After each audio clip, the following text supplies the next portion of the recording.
मंगलम भगवान वीरो मंगलम गौतमो गणी मंगलम कुंद कुंदाद्यो जैन धर्मोस्तु मंगलम सर्व मंगल मांगल्यम सर्व कल्याणकारकम प्रधानम सर्वधर्माणां जैनम जयतु शासनम।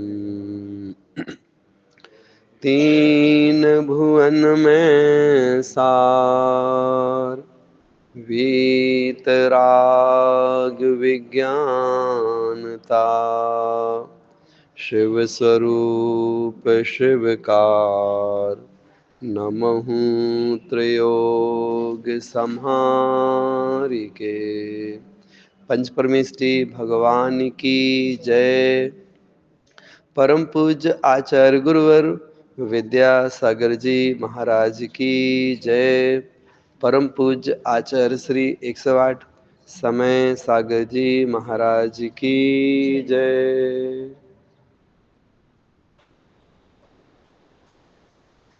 श्री छह ढाला जी ग्रंथ के माध्यम से अगृहीत मिथ्या दर्शन, अगृहीत मिथ्या ज्ञान, अगृहीत मिथ्या चारित्र, इनके बारे में हम सभी ने सुना।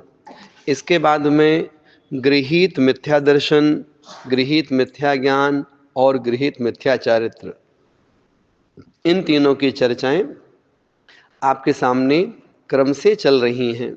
जो पहला भेद है गृहीत मिथ्या दर्शन, इसमें बताया गया है कि जो कुदेव हैं, कुगुरु हैं और कुधर्म हैं, इसकी जो सेवा करता है अर्थात इनकी पूजन, आराधना, प्रणाम इत्यादि करता है, वह जीव गृहीत मिथ्या दृष्टि कहलाता है और वो अपने मिथ्यात्व कर्म का ही पोषण करता है, मिथ्यात्व को ही बढ़ाता है। हमने इस बात को भी जाना कि जो कुगुरु होते हैं उनका क्या स्वरूप है, जो कुदेव होते हैं इनका क्या स्वरूप है, इन दोनों के बारे में हमने समझा। आइएगा कुछ प्रश्न आपसे करेंगे, इसके बाद में आज की कक्षा प्रारंभ की जाएगी। हमारा पहला प्रश्न आपके सामने है। आप बताइएगा कि संवर तत्व की भूल क्या है। जी,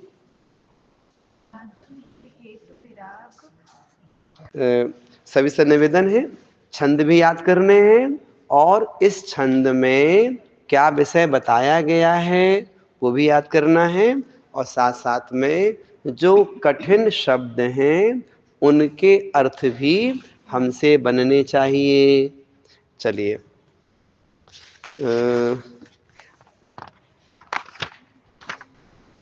तो जो कुदेव हैं इसकी चर्चा अपनी हो चुकी थी। अब इसके बाद में कुधर्म का लक्षण क्या होता है ये बताने वाली यहाँ पर 3 पंक्तियां हैं, तो 3 पंक्ति पढ़ेंगे। आप बोलो।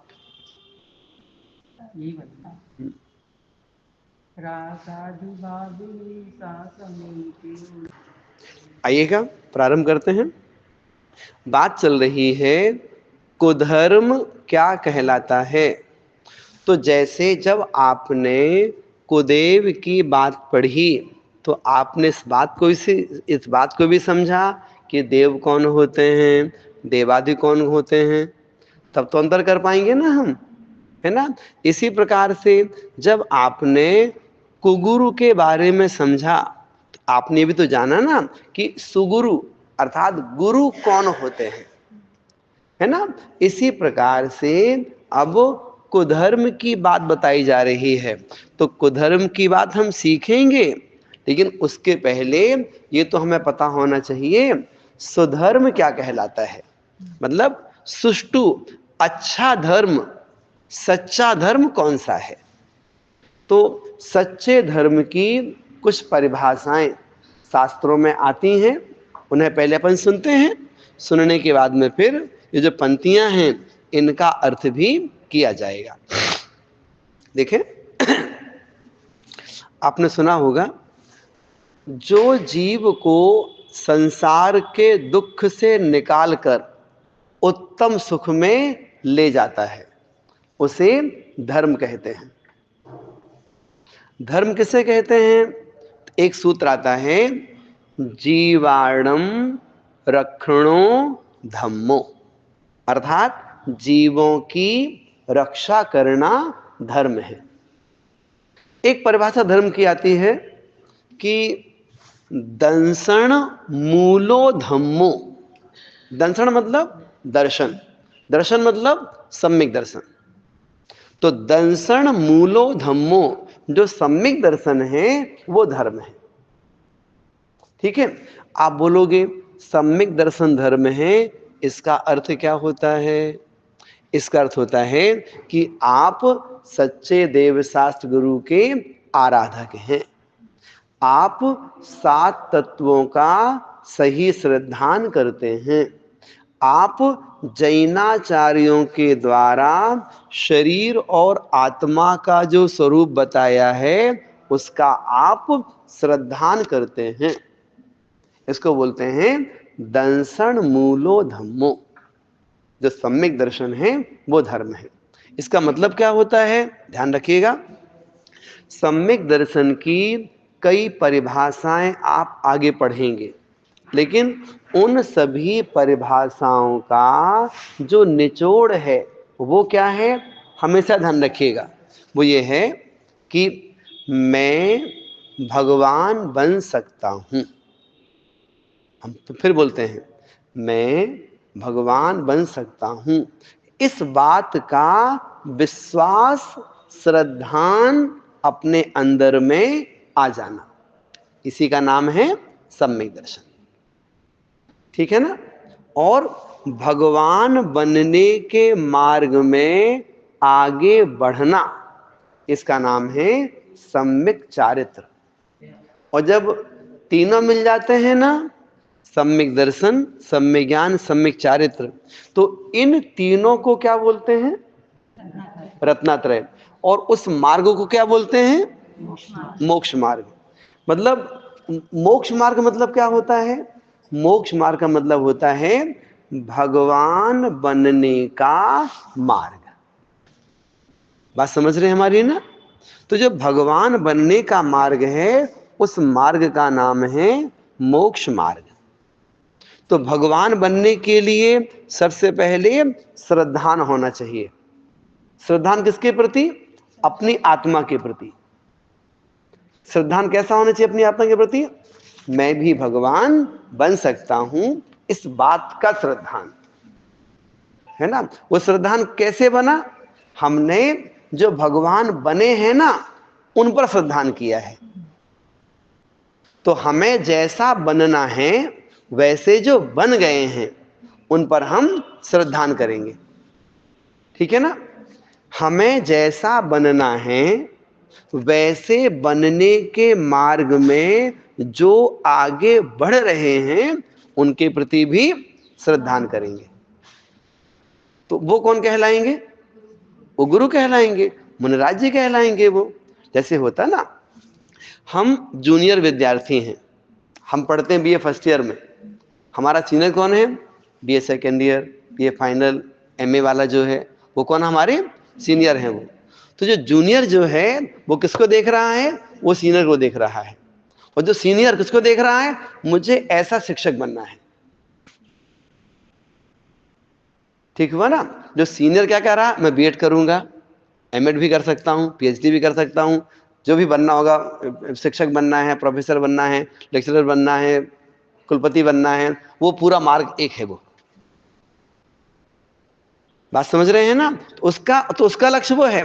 तो जो हमारा सीनियर है ना उसको देख के हमें क्या लगता है? हम भी इसी मार्ग पे चलेंगे तो जो वो चाहता है ना वैसे हम भी बन जाएंगे। बात समझ रहे हैं ना। तो हम तो हम गुरु के पास जाते हैं, क्यों? गुरु भगवान बनने के मार्ग में लगे हुए हैं। तो हम भगवान को भी मानते हैं और गुरु को भी मानते हैं, और उन दोनों का ज्ञान करने के लिए शास्त्रों का अध्ययन करते हैं। इसलिए देव, शास्त्र, गुरु तीनों पर हमारा श्रद्धान है। उसी को बोलते हैं दंसन मूलो धम्मो। सम्यक दर्शन धर्म का मूल है। हमारी भाषा आप समझ पा रहे हैं? कठिन तो नहीं है? नहीं है। एक कदम और आगे बढ़ते हैं। धर्म किसे कहते हैं? तो उन्होंने कहा रणतय धम्मो। आपने सुना होगा 10 लक्षण में अंतिम 2 दिनों में और उसके अगले दिन फिर पूर्णमासी को धर्म आते हैं ना। कौन से धर्म आते हैं? रत्नात्रय धर्म आते हैं। उसमें किसकी आराधना होती है? पहले दिन सम्यक दर्शन, अगले दिन सम्यक ज्ञान, अगले दिन सम्यक चारित्र। ठीक हुआ ना? तो रत्नात्रय धर्म है। इसके बाद एक कदम और आगे बढ़ते हैं तो कहा जाता है उत्तम क्षमा ही 10 बेहो धम्मो। हिंदी समझ गए आप? उत्तम क्षमा आदि 10 धर्म हैं, ये भी धर्म कहलाते हैं। तो जी 10 धर्म है ना, ये कैसे आएंगे? इन 10 धर्मों को पाने के लिए 3 चीज छूटती हैं। एक है कषाय, दूसरे हैं पाप और तीसरी है इच्छा। कषाय दूर होने पर 4 धर्म, पाप दूर होने पर 5 धर्म और इच्छा के दूर होने पर तप धर्म आता है। बाकी आप लोग समझदार हैं, ठीक है ना? इसके बाद एक धर्म और आता है उसके आगे, उसको बोलते हैं चारितम खलु धम्मो। चारितम खलु धम्मो मतलब चारित्र ही धर्म है। आप बताइए, जो अपने स्वरूप में अच्छी तरह तल्लीन हो गया उसको बोलते हैं चारितम खलु धम्मो। तो कौन तल्लीन होता है? मुनि महाराज जी। कब होते हैं? जब वो सामायिक करते हैं, है ना? तो सामायिक करते करते धीरे धीरे कहां चले जाते हैं? वो अपने भीतर चले जाते हैं, है ना? उनकी एकाग्रता और अच्छी और अच्छी और अच्छी बनती है। तो जितनी एकाग्रता उनकी बनेगी उनका चारित्र उतना दृढ़ होता चला जाएगा। तो अपने स्वरूप में जितना भीतर जाएंगे उसको बोलेंगे चारितम खलु धम्मो। शास्त्रों की भाषा में उसे बोलते हैं शुद्धोपयोग। ठीक है ना? वो क्या है? वो निश्चय चारित्र है। उसके बाद में फिर एक धर्म और आता है। वो क्या हुआ? जब अरहंत अवस्था की प्राप्ति होगी ना, भगवान बन गए, तो उनके लिए कहा जाता है बत्थु सहावो धम्मो। ये भी आपने सुना होगा। बत्थु सहावो धम्मो, वस्तु का स्वभाव धर्म है। जैसे हम जीव हैं, हमारा स्वभाव क्या है? हमारा लक्षण क्या है? उपयोग लक्षणम, या जानना देखना। तो जानना देखना हमारा स्वभाव है। अच्छा, जानने देखने के बाद राग द्वेष करना ये हमारा स्वभाव नहीं है। तो जब तक जानते देखते हुए हम राग द्वेष कर रहे हैं तब तक हम वैभाविक परिणति में हैं, है ना? और जब हम जानेंगे देखेंगे राग द्वेष नहीं करेंगे तो भगवान कहलाएंगे। इसलिए भगवान कैसे होते हैं? वीतरागी होते हैं उसके साथ सर्वज्ञ होते हैं। वीतरागी होते हैं उसके साथ सर्वज्ञ होते हैं। क्या मतलब हुआ? जानते देखते तो हैं, राग द्वेष नहीं करते। वो उसको बोलते हैं आत्मा का स्वभाव। आत्मा एक वस्तु है, तो बस बत्थु सहावो धम्मो, ये वस्तु का स्वभाव है। अर्थात आत्मा का जैसा स्वरूप है वैसा प्रकट हो गया। तो यदि आप भगवान बनना चाहते हैं तो इन सब परिभाषाओं को अपने जीवन में आत्मसात करना पड़ेगा। इसमें से एक भी परिभाषा नहीं छूट सकती, चाहे वो मुनिराज जी हों, चाहे वो उपाध्याय परमेष्ठी हों, चाहे आचार्य परमेष्ठी हों, सबको इन धर्मों का पालन करना ही होता है। यदि हम आपसे पूछें कि इतने धर्मों में आपके पास कितने आ सकते हैं अभी इस स्थिति में, अपने पास दो आ सकते हैं, पहला और दूसरा। पहला कौन सा बताया था? जीवाणम रक्षणो धम्मो, मतलब हम जीवों की रक्षा शक्ति अनुसार करते हैं या कर सकते हैं। और दूसरा, सम्यक दर्शन प्राप्त कर सकते हैं या हो गया हो तो है, और आगे बढ़ना पड़ेगा तो रत्नात्रय धम्मो, रत्नात्रय आएगा। और आगे बढ़ेंगे तो मुनि महाराज जी बनेंगे, तो रत्नात्रय आ गया। मुनिराज जी बनेंगे, उसके बाद 10 धर्मों का पालन करेंगे, उसके बाद अपने स्वरूप में तल्लीन होंगे। तल्लीन होंगे तो घातिया कर्मों का क्षय होगा, तो केवल ज्ञान की प्राप्ति होगी। इतना आप समझ रहे हैं ना? इसी का नाम धर्म है ये। अगर आप बोलोगे जैन धर्म क्या है, तो जैन धर्म इतना जैन धर्म है ये। तो शास्त्रों में ये सब चर्चाएं ही हमें पढ़ने को मिलती हैं धर्म को लेकर के। जैसे आपने कहा नव देवताओं में जिन आगम आता है और जिन धर्म आता है। जिन आगम मतलब पूरा द्वादशांग, वहां नाम लिखे ना बाहर द्वादशांग के, तो पूरा द्वादशांग क्या है, उसको बोलते हैं जिन आगम। और जिन धर्म क्या है? ये जिन धर्म है। जिन धर्म क्या है? धारयति इति धर्म। धर्म की परिभाषा क्या है? धारयति इति धर्म, जो धारण किया जाता है वह धर्म है। धारण क्या करना है? अहिंसा, सत्य, आचौर्य। धारण क्या करना है? उत्तम क्षमा, उत्तम मार्जव, आर्जव इत्यादि। धारण क्या करना है? सम्यक दर्शन, सम्यक ज्ञान, सम्यक चारित्र। ये सब धारण करना है। धारण करना मतलब इन सब चीजों से जब आत्मा संपन्न होती है तो वो धर्म में आगे बढ़ती फिर वो।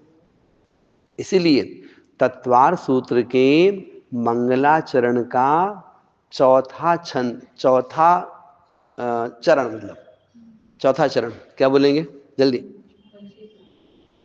वंदे लभते। तो वंदे मतलब मैं वंदना करता हूं, क्यों? तद्गुण लब्धये, उन गुणों की प्राप्ति के लिए। उनके गुण नहीं, ट्रांसफर नहीं होंगे, कॉपी नहीं होगी, मूव नहीं होंगे वो, है ना? आप सोचो कि उनके पास से मेरे पास आ जाएंगे, वो खाली हो जाएंगे। हमारे पास वो सारी पावर है, हमारे पास में शक्ति रूप से वो सब कुछ है जो उनका प्रकट हो गया है। इसीलिए जब हमने बताया ना सम्यक दर्शन क्या है, आपने क्या लिखा था? मैं भगवान बन सकता हूं, इस बात का श्रद्धान, इस बात का विश्वास, इसी का नाम सम्यक दर्शन है। और इसी बलबूते पर मुनि महाराज जी जो बनते हैं, घर परिवार छोड़ करके गुरुओं के पास जाते हैं, केश लुंचन करते हैं, पैदल विहार करते हैं, पानी पात्र में आहार लेते हैं, शरीर श्रृंगार नहीं करते हैं। किस बलबूते पर? मैं भगवान बन सकता हूं, है ना? तो श्रद्धान ये सम्यक दर्शन है, उस मार्ग में आगे बढ़े वो सम्यक चारित्र है। तीनों मिल गए तो रत्नात्रय, उसको बोलते हैं मोक्ष मार्ग। मोक्ष मार्ग मतलब भगवान बनने का रास्ता। ठीक है? भगवान बनने का एक ही रास्ता है, दूसरा कोई रास्ता नहीं है। जो गृहस्थ हैं वो परंपरा से जा पाएंगे, मुनिराज जी चाहें तो उसी भाव में समस्त कर्मों का क्षय करके भगवान बन सकते हैं, है ना? इसके अलावा दूसरा कोई धर्म नहीं होता है। तो धर्म क्या नहीं होता है, तो आपको यहां पर 2 प्रकार से बताएंगे। आप बताइए हमें, हिंसा कितने तरह की है? हिंसा दो तरह की होती है। एक होती है द्रव्य हिंसा, एक होती है भाव हिंसा। द्रव्य हिंसा किसी के प्राणों का घात करना, मतलब किसी की आयु समाप्त कर दी हमने, मतलब मार डाला उसको, इसका नाम क्या है? द्रव्य हिंसा। तो जीव का मरण हुआ, अगले भाव में चला जाएगा वो, तो इसको बोलते द्रव्य हिंसा। और भाव हिंसा, भाव हिंसा मतलब अपने अथवा दूसरे में रागादिक उत्पन्न कराना, इसको बोलते हैं भाव हिंसा। मतलब हमने गुस्सा किया, दो बातें सुनाई, गुस्सा आपका है, आपने चार सुनाई, इसको बोलते हैं भाव हिंसा। जो घरेलू हिंसा होती है ना, एक दूसरे के छींटाकशी करते हैं, अपशब्द का व्यवहार कोई करता है, जोर से बोलता है, चिल्लाता है, डांटता है, चीखता है, ये सब क्या है? ये सब भाव हिंसा है। मतलब हम एक दूसरे के भाव खराब करते रहते हैं, ये भाव हिंसा कहलाती है। आप बताइए, जो ये द्रव्य हिंसा है, ये धर्म है क्या? किसी को मारना धर्म है क्या? है ना? किसी को क्रोध दिलवाना धर्म है क्या? झूठ बोलना, मतलब अपशब्द कहना, चीखना चिल्लाना धर्म है क्या? नहीं है। वो चीज को यहां पर कह रहे हैं, ये सब अधर्म कहलाता है। इसीलिए जैन दर्शन तो इतना मतलब बड़ी बड़ी बातें करता है कि आप मुनिराज जी बन गए हो, आप मुनिराज जी बन गए हो, तो आप मुनि बन गए हो, हम आपकी पूजन करेंगे, आराधना करेंगे, लेकिन आप देख लो कि आप भावों से मुनि हो कि नहीं, है ना? भावों से मुनि होने का मतलब क्या होता है? जिनके पास अनंतानुबंधी कषाय नहीं है, अप्रत्याख्यानावरण नहीं है, प्रत्याख्यानावरण भी नहीं है, मात्र कौन सी कषाय होती मुनिराजों के पास में? संजरण कषाय होती है, तो वो वास्तव में मुनि कहलाते हैं। उनको बोलते हैं भावलिंगी। बताएंगे, बताएंगे, जरूर बताएंगे, थोड़ा सा अवसर दीजिए हमें और, है ना? हम्म। रागादि भाव हिंसा समेत, समेत माने सहित, मतलब कुधर्म क्या है सब बता रहे हैं। तो राग द्वेष आदि भाव हिंसा से सहित दर्वित, दर्वित मतलब द्रव्य हिंसा। किसकी द्रव्य हिंसा? त्रस, थावर, मरण, खेद। त्रस दो इंद्रिय आदि, थावर एक इंद्रिय। तो स्थावर और त्रस जीवों के मारने के जो स्थान है, खेत माने स्थान, स्थान है, जे क्रिया, वो जो सारी क्रिया है, कैसी क्रियाएं? रागादिक उत्पन्न कर रहे हैं, रागादिक बढ़ा रहे हैं, दूसरे को मार पीट रहे हैं, किसी को जान से मार रहे हैं, चाहे त्रस जीव हो, स्थावर जीव हो, जो जीवों की आराधना होती है, ये सब द्रव्य हिंसा कहलाती है। और जो मारने का भाव होता है, वो भाव हिंसा कहलाती है। तो जे क्रिया तिन्हें, ये सारी जो क्रियाएं हैं ना, तिन्हें कुधर्म जानहु, उसे आप कुधर्म जानो। तिन सरद है, उस कुधर्म पर अर्थात हिंसा पर जो श्रद्धान करता है, हिंसा पर जो विश्वास करता है कि हिंसा भी धर्म है, इस प्रकार जो श्रद्धान करता है, विश्वास करता है, जीव लहे, वह जीव प्राप्त करता है क्या? अशर्म। अशर्म माने दुख। आगे पढ़ोगे एक शब्द आएगा, भोगे शर्म अनंता। शर्म माने सुख, आगे बताया जाएगा। भगवान कैसे हैं? भोगे शर्म अनंता, अनंत सुख का भोग करते हैं। कौन? भगवान जी। उसका विपरीत क्या हुआ? अशर्म। तो तिन सरधें, ऐसे हिंसा रूप धर्म में जो श्रद्धान करता है, वह जीव दुख को प्राप्त होता है, दुख प्राप्त करता है। ठीक हुआ ना। अब देखिए हमें शिक्षा क्या मिलेगी इससे? शिक्षा में ये मिली कि वास्तव में तो धर्म अहिंसामय ही होता है। तो जब तक हम पूरी तरह से अहिंसा का पालन नहीं कर सकते हैं तो अपनी शक्ति अनुसार तो हमें अहिंसा धर्म का पालन करना चाहिए। अब शक्ति के अनुसार पालन करना चाहिए, उसके लिए हम क्या करें? उसके लिए कम से कम 1000 पॉइंट हैं, कम से कम 1000 पॉइंट कि आप किस प्रकार से अहिंसा का पालन कर सकते हैं, है ना। और वो चीजें हमारे आपके लिए जो 5 इंद्रिय के विषय हैं ना, उन विषयों की अपेक्षा से जितने भी अहिंसक पदार्थ हैं, चाहे वो सौंदर्य प्रसाधन के हों, चाहे वो रसना इंद्रिय संबंधित हों, चाहे वो अन्य इंद्रिय संबंधी हों, उन सारी चीजों का जो हम ग्रहण करते हैं, सेवन करते हैं, उपयोग करते हैं, वो चीजें जहां तक हों अहिंसक लेना चाहिए। ठीक है ना, हर्बल प्रोडक्ट बोलते हैं ना, है ना, उस प्रकार से हमें ग्रहण करनी चाहिए। तो जो हम हिंसा से बच सके, बचने का प्रयास करना चाहिए। ठीक है। याकू गृहीत मिथ्यात्व जान। याकू मतलब इनको, किनको? को धर्म, को गुरु, को देव। याकू गृहीत मिथ्यात्व जान, ये सब गृहीत मिथ्यात्व कहलाता है। गृहीत मिथ्यात्व क्या है? खोटे गुरु, खोटे देव, खोटे सर्व धर्म की सेवा करना, ये सब गृहीत मिथ्यात्व जानो। अब सुन गृहीत जो है अज्ञान। अभी हमने आपको क्या बताया? गृहीत मिथ्या दर्शन के बारे में कहा। अब गृहीत मिथ्या ज्ञान के बारे में कहेंगे। तो गृहीत मिथ्या ज्ञान क्या कहलाता है, इसके लिए अगला छंद आपके सामने आएगा। जी रोली जी बोलिएगा। जी भैया।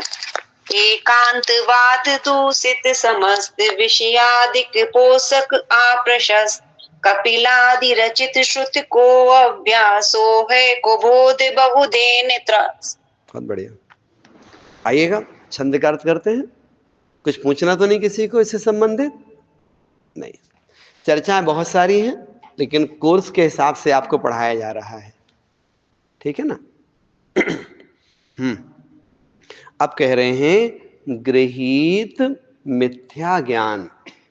पहले शब्द का अर्थ देखिएगा। गृहीत, इसी भाव में ग्रहण किया है।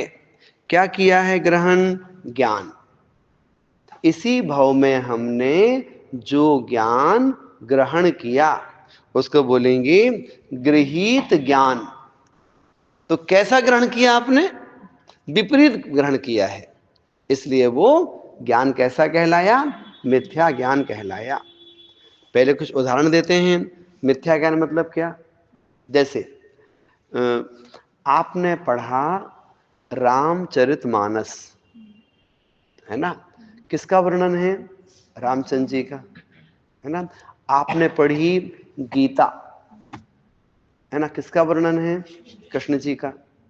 आपने पढ़ी बाइबल, आपने पढ़े कुरान, है ना, और भी अन्य अन्य धर्मों के जो ग्रंथ हैं उनको आपने पढ़ा और पढ़ करके अपनी धारणाएं उसी प्रकार की बना ली। धारणाएं कैसे बना ली? धारणा ऐसी बना ली कि जो कुछ भी करता है भगवान करता है, हम किसी का अच्छा बुरा नहीं कर सकते हैं, हमारे कर्मों का लेखा जोखा ईश्वर के पास होता है, ईश्वर चाहेगा तो मुझे धन मिलेगा, ईश्वर चाहेगा मुझे भोजन मिलेगा, ईश्वर चाहेगा मेरा विवाह होगा, ईश्वर चाहेगा हमारा व्यापार चलेगा। ईश्वर की जब तक मर्जी नहीं होती ना, उसकी मर्जी के बिना एक पत्ता भी नहीं हिलता। अब जैन दर्शन क्या बोलता है? हमारे भगवान तो कृतकृत हो गए। कृतकृत मतलब क्या होता है? उनको जो करना था उन्होंने सब कर लिया। हमारे भगवान कुछ नहीं करते, हाथ पे हाथ रख के बैठे हैं, पैर पे पैर बांध के बैठे हैं, नासा दृष्टि उनकी है, उन्हें कुछ नहीं करना। और हमने क्या मान्यता बनाई? जो करता है ईश्वर करता है, ईश्वर की मर्जी के बिना पत्ता नहीं हिलता। अब बताइए, आपने गीता को पढ़ करके, और है तो कर्म खुद करते हैं और फल की इच्छा भगवान चाहेगा तो देगा। यह है गीता का ज्ञान। आप ज्ञान है ना, है ना कि गीता का ज्ञान ऐसा है। मतलब आचार्य जी बार बिहार करते हुए जा रहे थे तो उन्होंने भजन सुना। भजन चल रहा था कि ऊपर वाला पासा फेंके, नीचे चलते दांव, कभी धूप कभी छांव। आचार्य रुक गए, कहते हैं ये जो भजन है ना ये गलत है, ये सही होना चाहिए भजन। सही कैसा होना चाहिए? आचार्य कहते हैं भीतर वाला पासा फेंके, बाहर चलते दांव, कभी धूप कभी छांव। भीतर वाला मेरे कर्म, कभी पुण्य कर्म का उदय होता है, साता वेदनी का उदय होता है, हमें लगता है हम सुखी हैं। असाता का उदय होता है तो हम दुखी हैं। तो दुख का कारण हमारा अपना कर्म है। हमारे सुख दुख का कारण, सुख दुख का कर्ता भगवान नहीं है। मान्यता सही करनी पड़ेगी ना हमें, ठीक है ना। मतलब जैसे आपको गुस्सा आया, तो गुस्सा आया उसका अंतरंग कारण क्या है? हमारे क्रोध कषाय का उदय। और आरोप किस पर लगाते हैं? सामने वाले पर, कि तुम्हारे कारण गुस्सा आता है।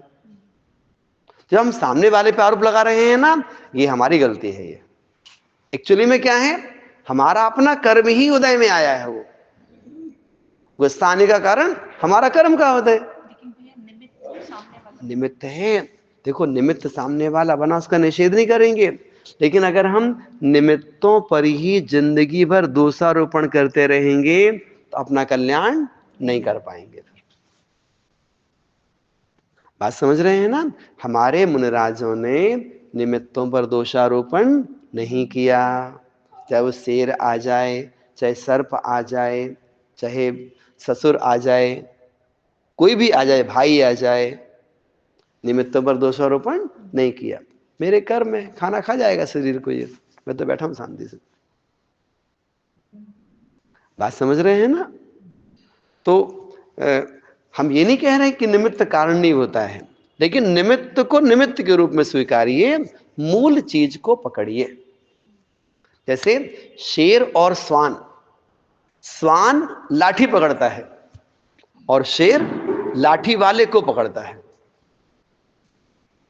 कोई शेर के पास लाठी मारेगा तो शेर किसको पकड़ेगा? नहीं समझो तो लाठी वाले को लाठी वाले को। और स्वान किसको पकड़ता है? वो लाठी को पकड़ता है। तो अंतर दोनों में हुआ ना। तो वो चीज हमारे ध्यान में आनी चाहिए कि यदि हमें जैन धर्म के अनुसार श्रद्धान है तो हमारा भाव अंदर में कैसा होना चाहिए। ऐसे बहुत सारी चीजें हैं जो मिथ्या मान्यताओं के साथ में हमने अंदर में पालन कर रखी हैं। यदि आपसे कहा जाए कि जैन धर्म के अनुसार गीता क्या है, महाभारत क्या है, आपको क्या बोलना चाहिए? हरिवंश पुराण, इसको बोलते हैं महाभारत। अगर कोई बोले जैन धर्म के अनुसार रामायण क्या है, क्या बोलेंगे आप? पद्म पुराण। तो आप पद्म पुराण पढ़ के धारणाएं बनाइए, हरिवंश पुराण पढ़ के धारणाएं बनाइए आप कि राम का स्वरूप क्या था, सीता का स्वरूप क्या था। ठीक हुआ ना? दुर्योधन कैसे थे, कंस कैसे थे, कृष्ण कैसे थे, उनकी धारणा कैसे बनानी है? हरिवंश पुराण पढ़ के बनानी है।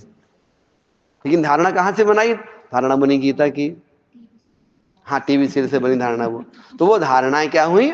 वो धारणाएं गड़बड़ हो गई। उनको सही करना है। तो उसी चीज को यहां पर बताया गया है, एकांतवाद दूषित समस्त विषयादिक पोषक, मतलब जो एकांतवाद से दूषित है, पंचेंद्रिय विषयों का पोषण करने वाला है, अप्रशस्त खोटा है। और कपिलादि रचित, कपिल नाम के कोई मुनि हुए थे जो बौद्ध मतावलंबी होते हैं ना, तो उनके यहां पर तो कपिलादि रचित मतलब अन्य मतावलंबियों के द्वारा लिखे गए, कपिलादि रचित श्रुत को अभ्यास, मतलब अन्य धर्मों में लिखे गए शास्त्रों का अभ्यास कैसा है? सो है कुबोध, कुबोध मतलब खोटा ज्ञान, ठीक है ना। कुबोध, बोध मतलब ज्ञान, कुबोध मतलब मिथ्या ज्ञान। सो है कुबोध कैसा है? बहु देन त्रास, त्रास माने दुख, बहुदेन बहुत दुख को देने वाला है। अब देखो, जब इन्होंने बात करी थी गृहीत मिथ्यात्व की, तो क्या कहा था? तिन सरधे जीव लह अशर्म, दुख को प्राप्त होता है। यहां क्या लिखा? बहु देन त्रास, बात वही देखो है। मतलब जो मिथ्या दर्शन है वो भी आत्मा को दुखी करता है, मिथ्या ज्ञान है वो भी दुखी करता है, ठीक है। एकांतवाद क्या है? मतलब वस्तु स्वरूप अनेकांत रूप होता है। हम आपको आगे चल के मतलब इन शब्दों के बारे में ना बहुत सारी बातें कहेंगे। फिर एकांतवाद धर्म कैसा? जैन धर्म अनेकांत रूप है। तो अनेकांत रूप जैन धर्म के किसी एक पक्ष को ग्रहण करके उसको धर्म मान लेना, इसको बोलते हैं एकांतवाद। जैसे ये जनवाणी रखी है, हम आपसे पूछेंगे ये जनवाणी कहाँ रखी हुई है, हम बोलेंगे ये जनवाणी उत्तर दिशा की ओर रखी हुई है। आप बताओ कहाँ रखी है? गलत, आप देखो ना, दक्षिण की ओर रखी हुई है। यहां बैठने वाला क्या बोलेगा? पश्चिम की ओर रखी हुई है। यहां बैठने वाला क्या बोलेगा? पूरब की ओर रखी हुई है। बताओ कौन गलत है? सब सही है ना, सबका अपना व्यू, सबकी दृष्टि अपनी अलग अलग है, इसको बोलते हैं जैन दर्शन। अब हम झगड़ा करने लग जाएं, आपने कैसे बोला दक्षिण पूरब उत्तर की ओर रखी हुई है, तो भैया वो आपकी दृष्टि अलग थी, हमारी दृष्टि अलग है। तो अनेकांत और एकांत का ये अंतर है। ये नहीं नहीं, देखो साइंस पढ़ के ही भटकेंगे तो भी एकांत वाला ज्ञान कहलाएगा, बिल्कुल सही है। कल बताएंगे। बोधि समाधि परिणाम शुद्धि स्वात्मोपलब्धि शिव शौक सिद्धि